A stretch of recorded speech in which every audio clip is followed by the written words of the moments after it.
Hi, welcome back to John's Random Reviews. This is part 2 of Tim's multi-tool. Now then, Tim might end up not getting this off me. I'm not going to bloody charge him a lot for it, but he might say, bugger this, I'm not buying this off that bloody sketchy guy off YouTube. Anyway, we're going to carry on. We're going to get it finished. We're going to get it finished and see how we get on. I think Tim's on holiday away at the moment, so we'll try and get it sorted for him.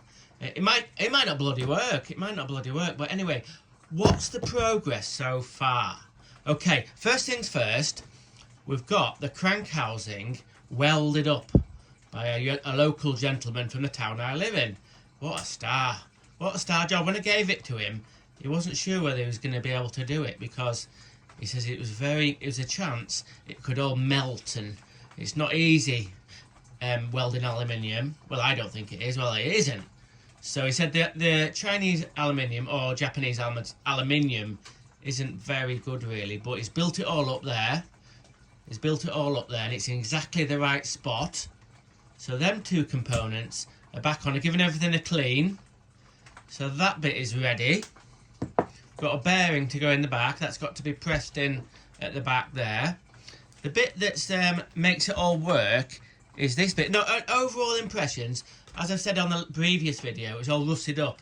Water had got in to down this bit here, and it rusted everything in there. So don't get water down there. I'm going to focus. Actually, as you can see, there's one little pin broken off, which is not too bad. Bloody hell, I've seen some of these on eBay where they're bloody hell. They're like an old gadge, an old homeless gadge. You've only got 4 teeth left. Bloody hell. So this has only got 1 tooth broken, which, to be honest with you, isn't going to affect the performance as well. Anyway, this is the main component that locks the actual blade onto the tool. So I hope you can kind of, in my roundabout way, hopefully be able to explain what's going on. The 2 jaws that grab the pin, I'll get the pin. The 2 jaws that grab the pin are there and there. Now they sit in a little collar. Can you see the 2 little springs there at the back? And I press down on that, you can see them springing down. Now it was all jammed up this, so it wasn't moving at all. Now what happens is, I'll explain this again. If I can get, I'll hold it down there. What happens is, this sits in this barrel like that. That sits in the back of there. First of all, the spring goes in like that. That spring sits there. Then that barrel goes in there. And the main bit of it is, look down there, you can see the end of like a barrel. If it'll bloody focus. You can see the end of it, the end of a barrel there. That little barrel pushes against the 2 teeth there. And what happens is, when you push the lever down and it pushes the spring, it pushes this bit down onto that barrel, and it forces these 2 jaws apart. And then, at that point, you can insert this. And then the spring pushes them 2 jaws back together. And it's back together. Oh, hang on, it will be back together. It'll grab when it's in the tool. I can't actually get that out now. Hang on a minute.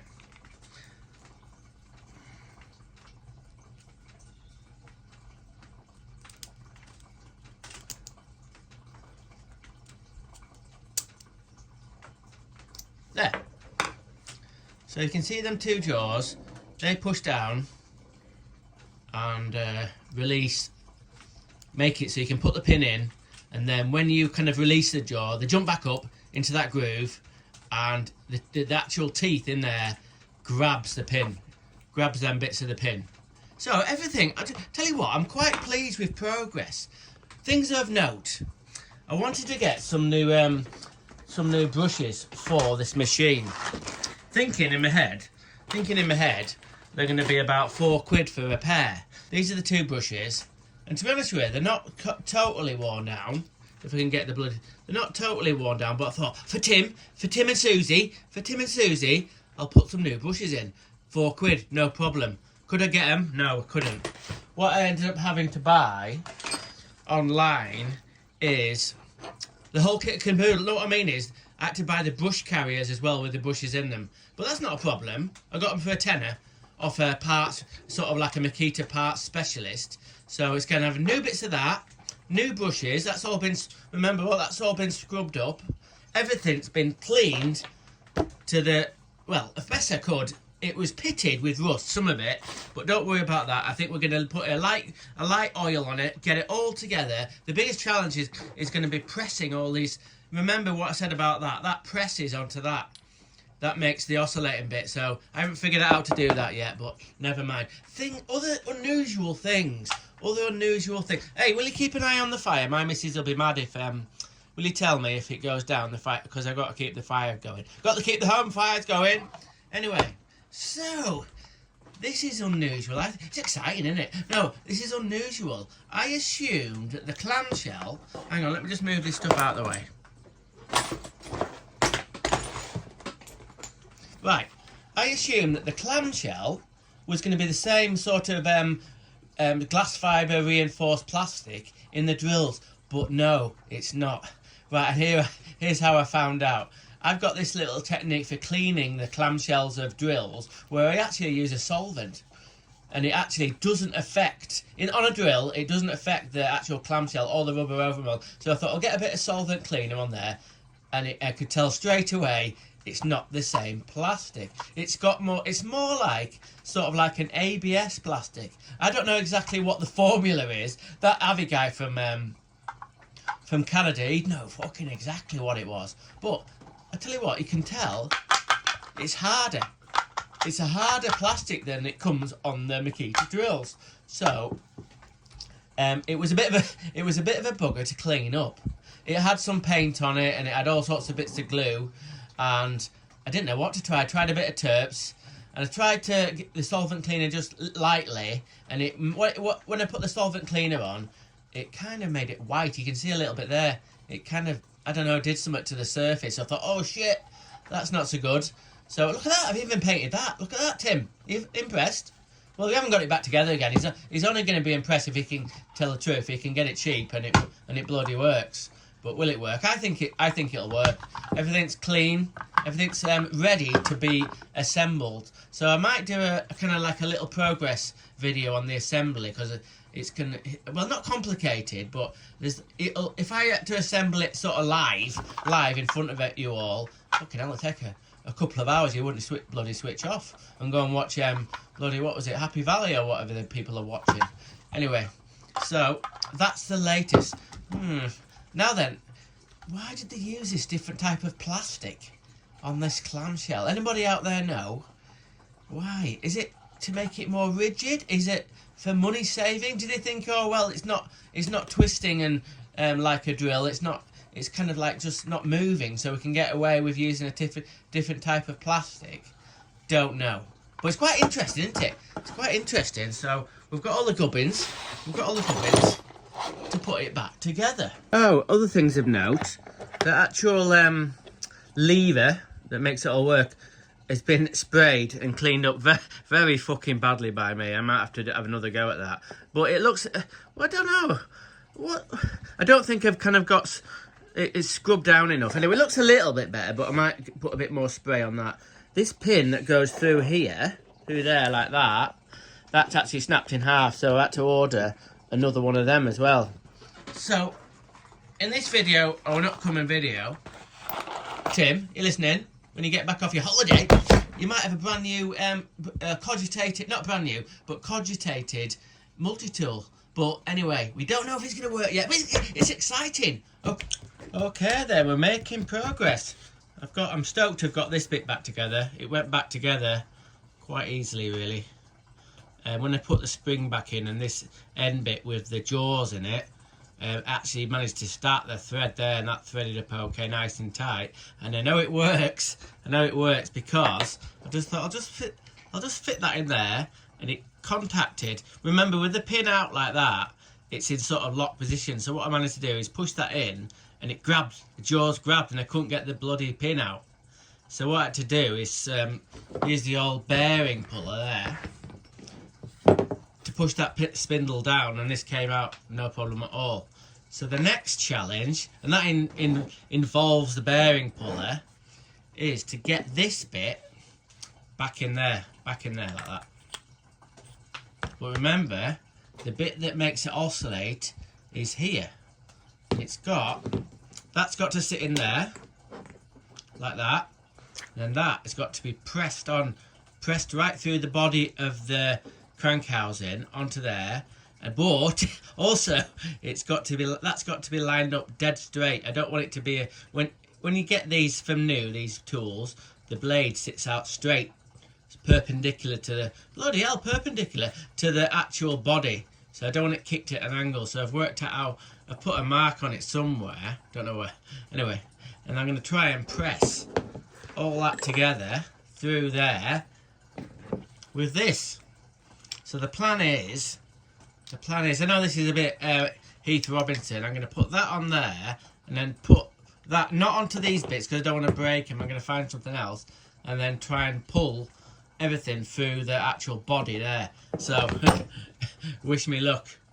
Bloody hell, we're making progress now, muckers. What do you reckon? I pressed that in, and as you can see, tick tack, tick tack. The little bit that makes it oscillate is central, pressed onto the actual barrel. That's all got a circlip on it there that holds that, stops that moving back that way. Things of interest. It pressed on, I think, a little bit too easy, so I hope it doesn't slip. If that slips on the bar, it doesn't oscillate, or it goes at a bit of a funky angle. Anyway, so that's finished. So all we've got to do now is this little shim bit goes on like that. You can see that little recess there. Just got to make sure that's straight like that, and I'll press that in, and then we can put this bit in. This bit doesn't go in. Does it go in straight away? I don't know. This bit is the motor, obviously, and I said something about a cam a while ago, but it doesn't. It has an offset bearing, and then what's interesting is this bit here. That's fastened onto the spindle. That must be some kind of counterweight, I assume, to stop it sort of vibrating too much. But yeah, the bearing is offset, so when the bearing goes round, it goes round and it makes that go backwards and forwards like that. Very clever. So I can get pretty much, well, nearly all of it back together. Obviously I need to get that actual lever back on. I'm waiting for a new pin to come for that. But yeah, we're making good progress. Right, we're finally getting somewhere with this multi-tool. Look at this, I'm absolutely covered up. Just got back from work, rushed up to the workshop. I've got to get this job finished. I've nearly got it, not apart, I've nearly got it together. Nearly lost the plot doing it, but I've nearly got this together. We don't even know if it's, well, if it's going to work yet. But Tim, I'm trying my best. You just come a bit calm, and I'll show you a little treat here. If you remember, this surround here, is aluminium surround, had cracked off, and I managed to get it back in. But I've strengthened it with a little bit of copper. I think it looks really, really nice. So that'll stop it, keep it all together there. That's a 42mm copper. I've got some new brushes. So I think we're all sorted for the, what is it? Not the take apart, the put together. The put together is probably a posh name for saying that. Okay then, this multi-tool has been fully assembled. So I think it looks pretty good. It's a little bit tatty. Remember, I bought this for £25 and it was a bit covered in paint and glue, and obviously the main problem with it was the actual head unit was really broken. There was bits of aluminium snapped off. The water got in there and jammed everything up. But I've got everything back together. But the big question is it going to work? First thing we're going to do is going to see if the mechanism works. That's the most important thing. The blade release mechanism. So to release the actual this pin so you can get a new blade in, what you do is you pull that back like that. It's quite tight. And then this pin removes like that. And then it's a case of putting the new blade on. This isn't a brand new blade, by the way, but generally I either use Milwaukee blades. It depends what I can get hold of, but pretty much always use Milwaukee blades because they're really good, or the original multi-tool blades, Fiend. But these, I think Fiend blades are so expensive. I don't have to pay for them, I just book them out. But anyway, what I found is these Milwaukee ones are still really good. So that sits on there like that, on the little thing. And then we'll get the pin in. So the pen in, good little tip for you there. When you're putting a new blade in, keep that pressed down on there. Then all we need to do now is pull this lever back down. And that'll lock it like that. So yeah, that's really, really, really tight. It's no use if it doesn't work. So what we're going to do is we're going to put a battery on it. This is quite an old battery actually. This is an old 4 amp battery, but nevertheless, what I did find was under here there's got some rubber bushings that help this vibrate, and it was really vibrating too much. So I've actually put some a bit of duct tape to try and sort of space it out a bit. There's still a little bit of play there, but it's meant to vibrate there, so it kind of like protects the back end. So all we can do now, oh, I'm a bit nervous. All we can do now is turn it on and see what happens. Are you ready for this?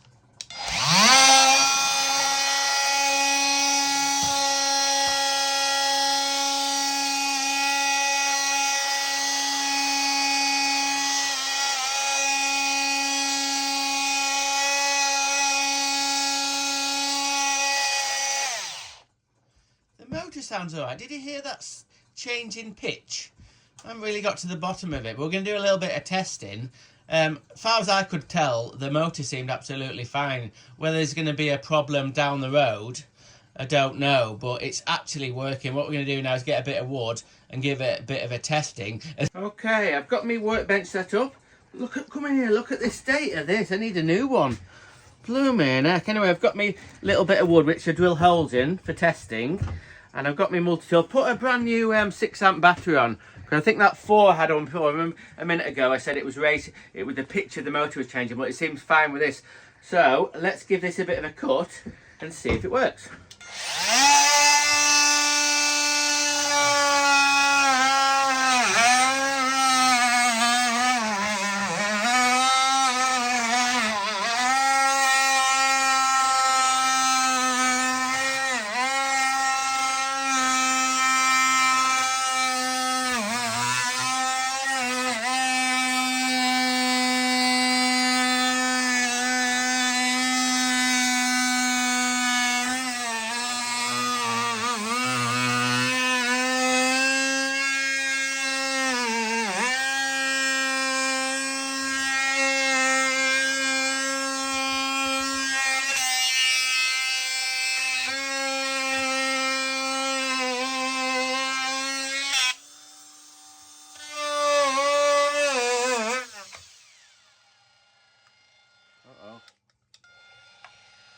Uh-oh.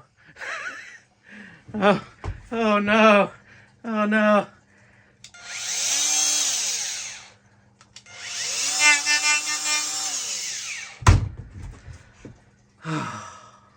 Nightmare. Nightmare. What's happened? I don't know.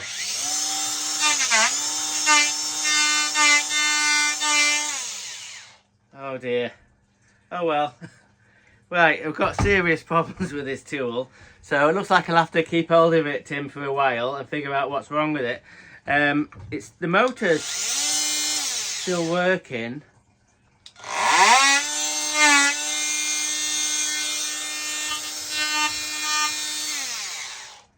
Oh.